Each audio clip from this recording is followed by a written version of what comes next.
Shabbat Shalom, everybody. What a week.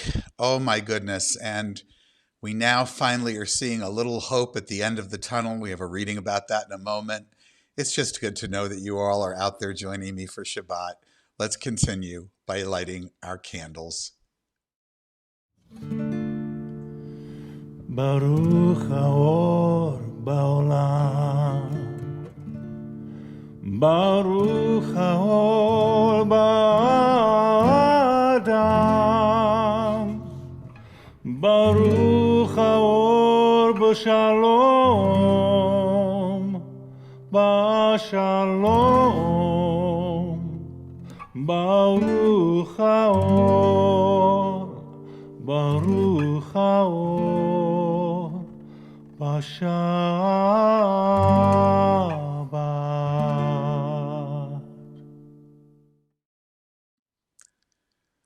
We end this week on a note of cautious optimism. At long last, we see the light at the end of a nightmarish tunnel of nefarious and mendacious leadership. At long last, we identify a faint point of light at the end of the tunnel of this ordeal of the pandemic. Religious thinkers often say that everything happens for a reason. And as humanists, we reject that blanket statement. Yet we cannot simply cast aside the idea that if not everything, still many things do happen for a reason. Moreover, we know very well just what the reason is, because we face it each day in the headlines and in our mirrors.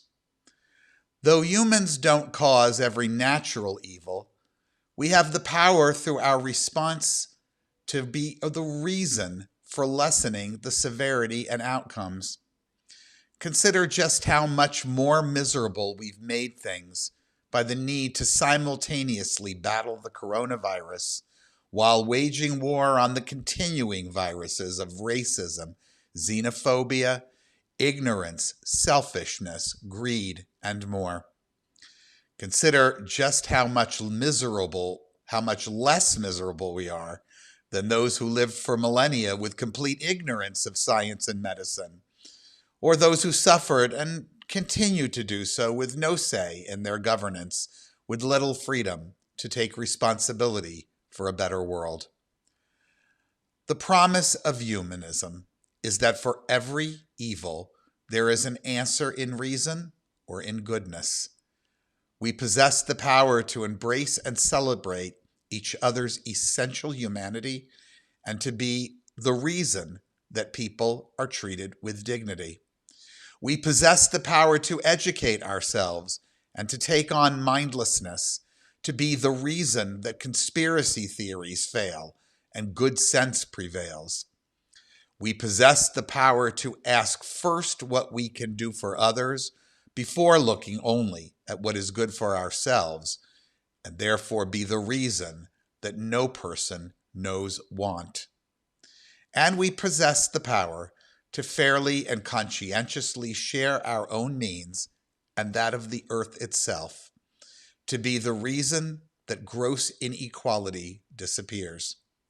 Let us be the reason that good triumphs over the evils of this world. Everything can happen for a reason when we make the reason our own power to do better. We'll continue now with Shalom Aleichem.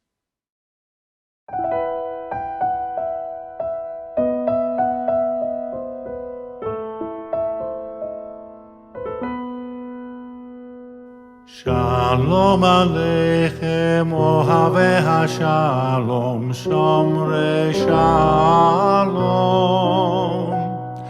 Shalom Aleichem, Rodefei HaShalom, Shalom Aleichem. Boechem l'shalom, Ohavei HaShalom, Tzedchem l'shalom. מיום זה לימים הבאים שלום עליכם. Shalom Aleichem, Ohavei HaShalom, Shomrei Shalom. Shalom Aleichem, Rodefei HaShalom, Shalom Aleichem. Boechem l'shalom, Ohavei HaShalom, Tzeitchem l'shalom. מיום זה לימים הבאים, שלום עליכם.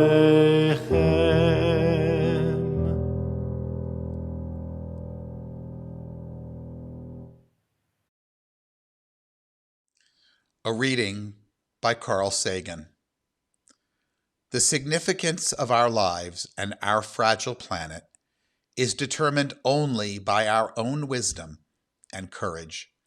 We are the custodians of life's meaning. We long for a parent to care for us, to forgive us our errors, to save us from our childish mistakes. But knowledge is preferable to ignorance. Better by far, to embrace the hard truth than a reassuring fable. If we crave some cosmic purpose, then let us find ourselves a worthy goal. We continue with Afo Ori.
Our guest tonight is Dr. Francis Shore, Professor Emeritus of History at Wayne State University. Fran is the author of hundreds of articles and several books, too, including the 2019 release, Weaponized Whiteness, Racist Currents in American Gun Violence, and a newly published novel, I have it right here. It's called Passages of Freedom. It's a semi-autographical narrative of anti-war and anti-draft activism in the late 1960s. His books and publications cover a broad range of topics in 20th century U.S. and global history and appear in scholarly and popular forums. In addition to his academic work, Fran is a lifelong activist for peace and justice. He served as director of the Public Education and Community Engagement Project, as an affiliate of Peace Action of Michigan, and as an advisory board member for the Michigan Coalition for Human Rights. Fran is also a very active member of our congregation. He co-chairs our programming committee and sits on our board of trustees, and I, for one, am very proud to call him my friend. Let's take a look at the conversation that Fran and I had earlier this week. Fran, thank you so much for joining us. Shabbat Shalom. Shabbat Shalom. I've been so anxious to talk to you about all of this because of your perspectives as a historian and as someone who keeps up with just about everything that's going on in the United States. Let me start with this question. To what extent do you see, we impeached him yesterday at the time of this taping, but to what extent do you see him as responsible for this, enabled by his congressional and media allies? How are they responsible, and to what extent are they a harbinger of what's to come for us in domestic terrorism? Yeah, first of all, I think that Trump is not only responsible for what happened on January 6th, but if you look at the whole trajectory of his intervention in the Republican Party, starting with the primaries. You can see a thread of incitement to violence that is evident there. And just to cite, for example, during some of the rallies in the 2016 election, where he talked, where people were physically assaulted, and he cheered them on. He told people that he would pay for their lawyers, essentially, which of course he would not do.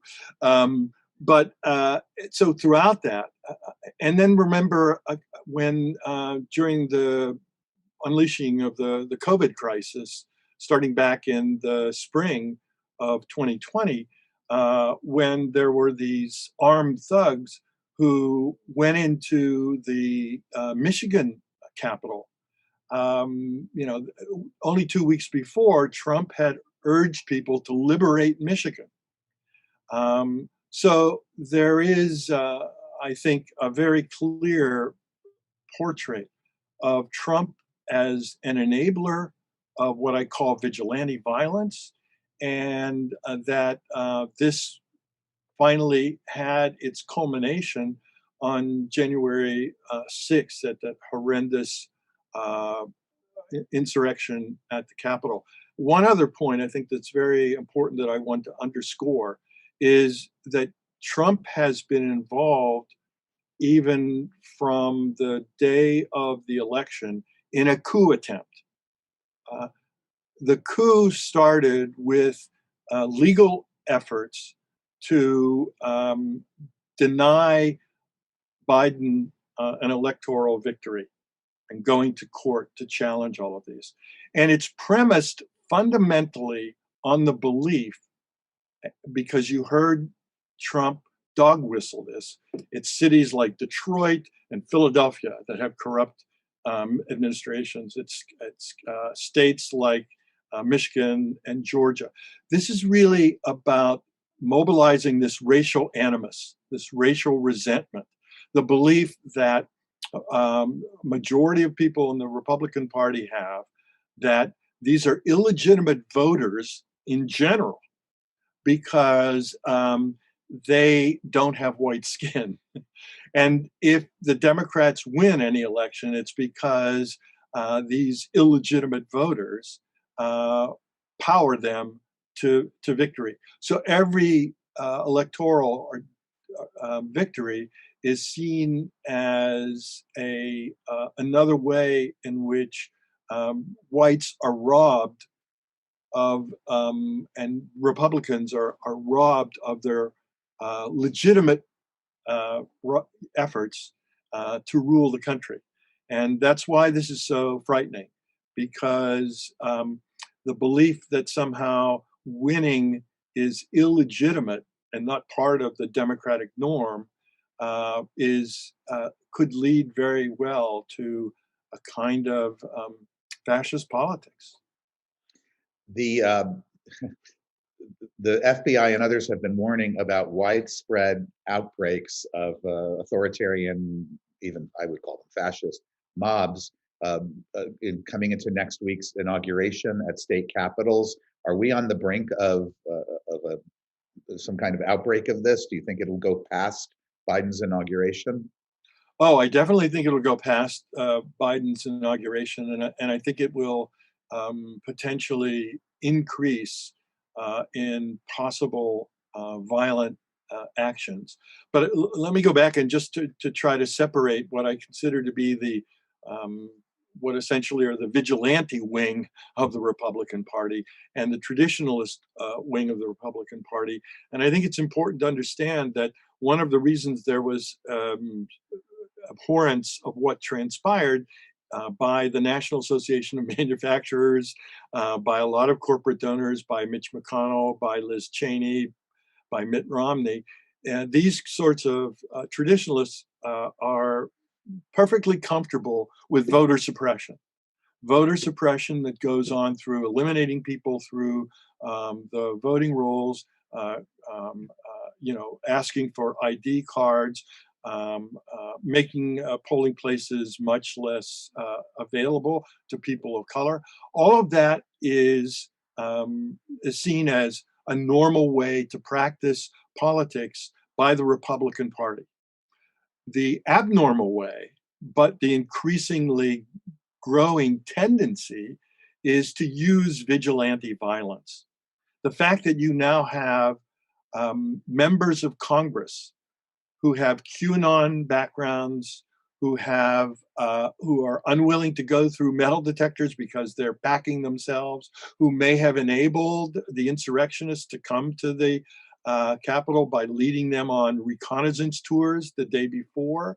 I mean, this is very frightening. So you have a wing of the Republican Party who enable, beyond Donald Trump, enable this vigilante violence. And then you have an even greater percentage of people who, even after the attack on the Capitol, nonetheless refuse to certify, acknowledge the election, which means, again, in effect, that the big lie that the Republican Party, the majority in the Republican Party, continue to embrace, that this was an illegitimate election, because when they don't win, it's illegitimate.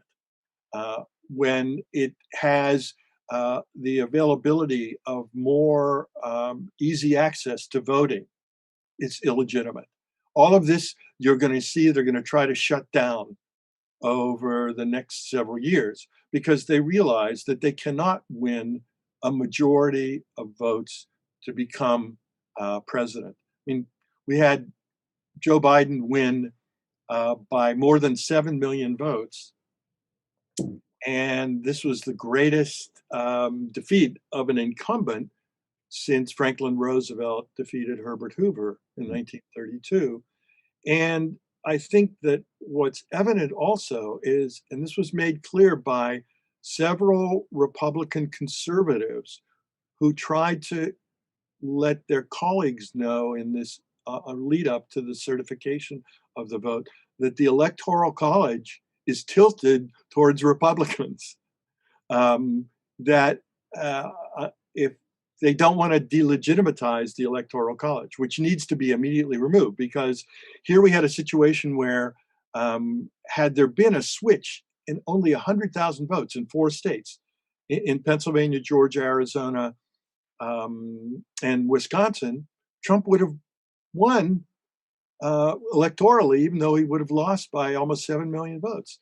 So, we have an illegitimate, we do not have a democracy. Let's be very clear about that. We do not have one person, one vote. This idea that our democracy was under attack is based upon a mythology of what really constitutes democracy in this country. And forgetting the whole history of white supremacy, and forgetting the history of violent put down of particularly people of color or immigrants or labor, as part of an instrument of political policy by one party or another, is part of the historical amnesia, I think, that we need to come to grips with in order to really have a transformative moment about where we go to in the future. So I'm a little concerned about the fact that if we just expose and expunge these fringe groups like the Proud Boys and Oath Keepers, and that will eliminate the problem. We have a larger problem we need to wrestle with. Just to underscore what you were saying, the Republican institutionalists, the establishment, have not hidden this at all. There are many very public interviews and other things that they've written that have said that yes, if we make the vote easily available to every American, we will never be in power again. Right. I am constantly struck by the statistic that while the Senate is split 50-50, the 50 on the Democratic side represent 41.5 million more right. voters in America. And while we've been complaining about the Electoral College for so many years, we also forget its racist, white supremacist, I mean, even beyond that, enslavement supporting roots. And it's all well and good to say the United States may be the oldest democracy, but we are by no means anywhere close to the best, and many leaders who are now trying to take our place, and probably should, as the exponents of democracy in the world, have pointed out, hey, you guys may be the oldest, but you are far from being the best, and maybe it's time for us to take that role. I mentioned to you, and since we have maybe just a couple minutes left, I mentioned to you at the before I turned on the recording, a conversation I had with some people this week about the motivation of so many voters, so many white voters, to vote for and continue supporting Trump. And this is a debate that's been going on since really right after he was elected in 2016. The hillbilly elegy, the what happened to Kansas books. I do not get the impression that this is a class issue, that these folks feel abandoned, that they don't get proper wages and good this and that and the other, and aren't being taken care of by the Democrats, so they've turned to the Republicans. I get the impression, and I've said it from the beginning, and I've been arguing with my Democratic friends for a long time, that this is about race. That's it, period. What do you think? Yeah, I think that race is a defining characteristic, that racial animus and racial resentment is a defining characteristic of Trumpism and of the thrust of the Republican Party.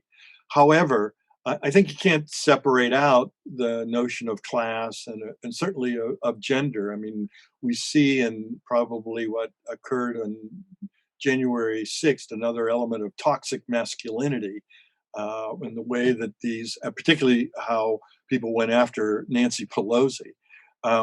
So I think that certainly, if you look at the breakdown of who voted in 2016 for Trump, it was, the majority of people were making $70-some thousand a year. So these are not poor people who voted in, or Hill people who voted in Donald Trump, either this time or who voted for Trump this time or the last time. So I think it certainly, one has to understand the long history of this kind of racial resentment, not just going back to how it was mobilized in Richard Nixon's Southern strategy and then is a thread through Ronald Reagan, who went to Philadelphia, Mississippi, and talked about states' rights on the very burial ground of Cheney, Schwerner, and Goodman, and so on the killing ground, that is, of Cheney, Schwerner, and Goodman. It continued and was even exacerbated by Donald Trump, and Trumpism represents that sort of racial resentment. But again, I think that the thrust of neoliberalism has been to create greater and greater inequality, and that people who felt abandoned by the Democrats in the industrial heartland, like in Youngstown, Ohio, and places like that, who steel mills that were lost, factories that were lost by moving things offshore, that was a kind of, these were people who may have voted for Obama, but as they were losing their jobs and as their factories were moving, they felt a little bit open to Trump, in 2016. Some of them moved back in 2020, which is why there was a shift among, white working class voters. But again, I think that that race plays an enormous role in all of this. And then you have to see how that's bound up with also class and gender. Complicated questions. I want to remind everybody that on Sunday at 2:00, you will be facilitating a congregation-wide conversation about what happened. We can explore these issues more deeply. If you go to the newsletter at birminghamtemple.org, you'll find the link to register for it. This is a registration requirement event because we want to know who's there.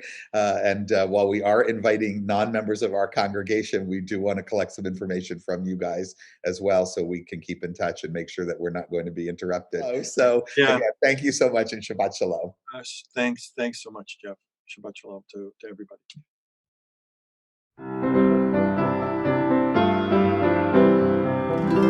Shalom Aleinu, Shalom Aleinu, Shalom Aleinu, ve'al kulam. Shalom Aleinu, Shalom Aleinu, Shalom Aleinu, ve'al kulam. Salam Aleinu ve'al kulam. Salam, salam, salam Aleinu ve'al kulam. Salam, salam. Shalom Aleinu, Shalom Aleinu, Shalom Aleinu, ve'al kulam. Shalom Aleinu, Shalom Aleinu, Shalom Aleinu, ve'al kulam. Salam, salam Aleinu ve'al kulam. Salam, salam, salam, salam Aleinu ve'al kulam. Salam, salam.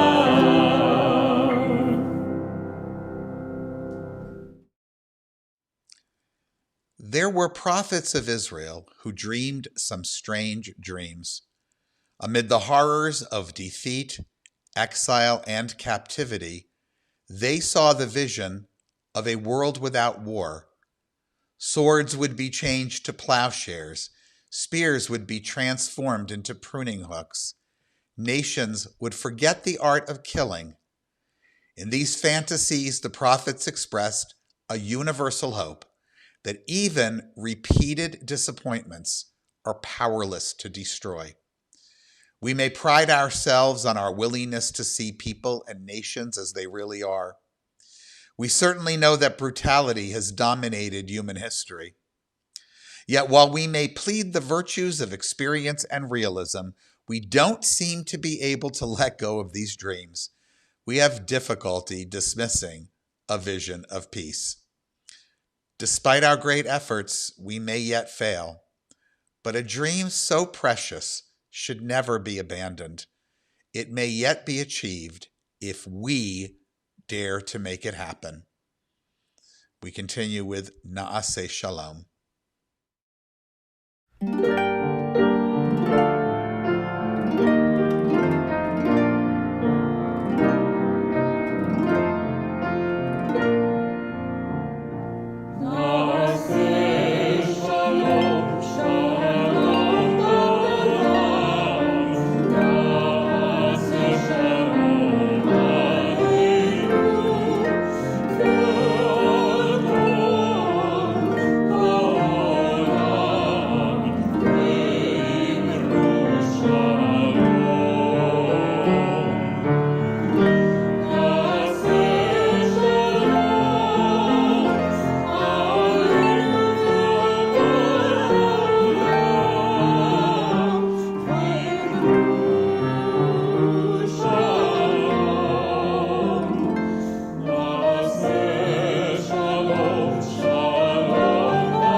In this community where we find strength and common purpose, we turn our minds and hearts toward all those who need our love and support, those who are ill, those who suffer pain of the body or spirit, those who are lonely, those who have been wronged.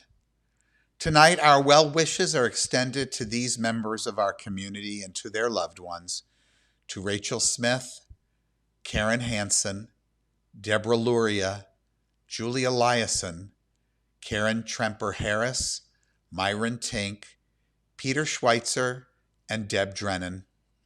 May all who suffer know that they are not alone. May they be healed quickly.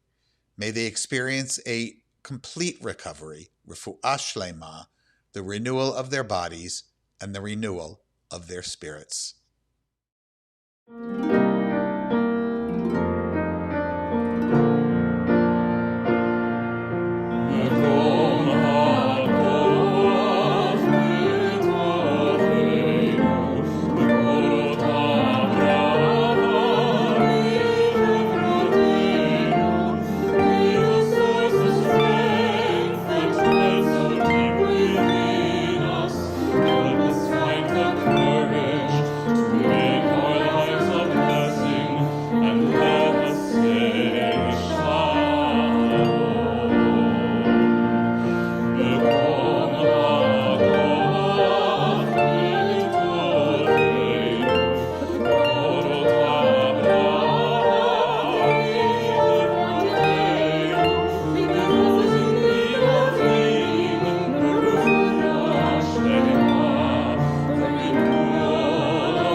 Our thoughts turn to those who are no longer with us, our own loved ones, those whom our friends and neighbors have lost, the martyrs of our people whose graves are unmarked, and those of every people and nation whose lives have been a blessing to humanity.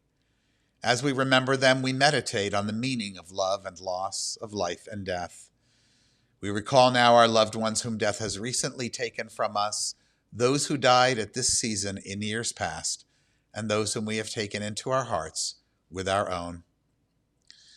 On this Shabbat, our community continues to mourn the loss of our longtime member, Cece Orman Stone.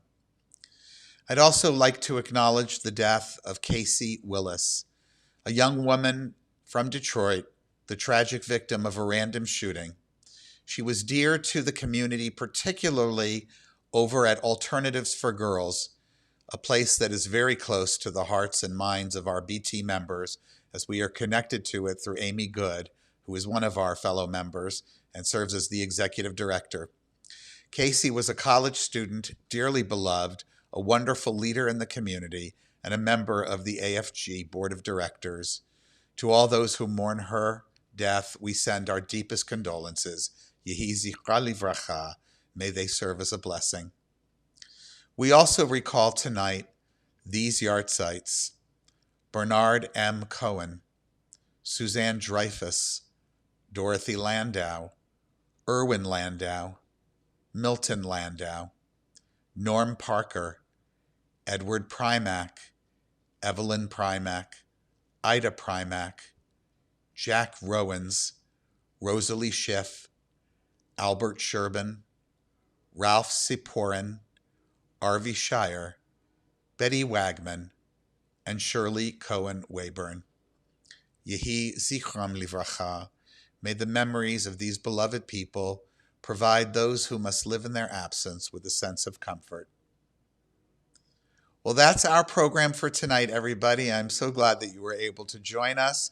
It's a big week ahead. We hope for peace, we hope for tranquility, and we look forward to better leadership in our nation and for the world. Don't forget, this Sunday, Dr. Shore will lead a BT-wide community conversation about the attack on the Capitol, and I hope that you can join us. You can register for it. I think we have a special email that's gone out or will be going out. You can also find it in our newsletter. Non-members are welcome. There will be a registration link this time that you'll then later receive a Zoom link for. So we'll know who you are, and that registration link can be found for anyone on our newsletter, which is also available by going to birminghamtemple.org. Shabbat Shalom, everyone. We'll see you soon. Forgot to mention, we're concluding with a beautiful song, May We Know Peace as We Go On Our Way. Perfect sentiment for a week in which we hope to move on. Good night.